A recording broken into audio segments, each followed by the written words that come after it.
Saya tengah recovery juga. Jadi saya benda baru. Benda ni bukan benda yang sudah biasa. Saya tak pernah rasa macam ni. Saya buat hoki je.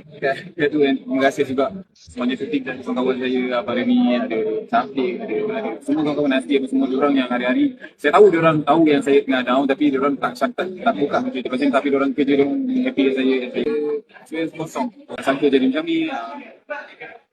Tapi saya happy hari ni sebab datang ni saya pergi dapat jumpa dengan Allah.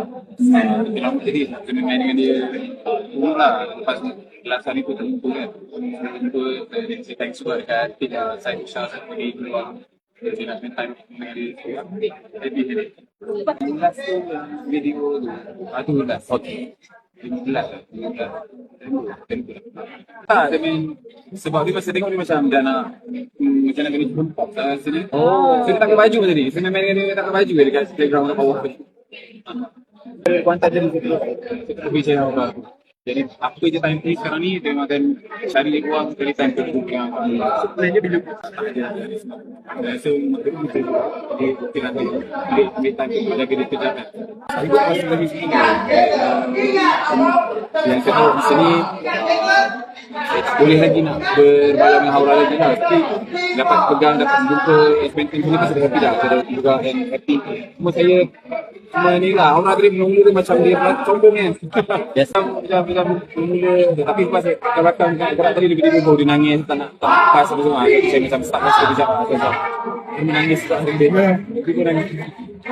Yang tu sampai tahap macam mana? Sampai tahap makan. Saya tak nak makan dah. Mungkin tengah raya tapi dengan situasi ni macam tolong kan. Benda yang saya dah kena terima balik. Jadi saya seorang lah. Memang tak ada time. Saya shooting. So, bila ada time seorang tu memang time tu je lah saya macam apa orang cakap memang orang sabar. Macam lain-lain.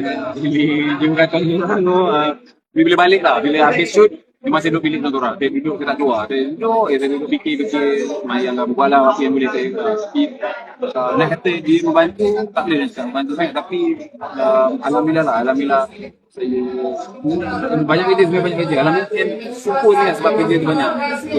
Okay. Makan, untuk rakyat makan stronger. Tak nak puasa, tak makan, tak puasa. Boleh lah, tak tahu macam mana.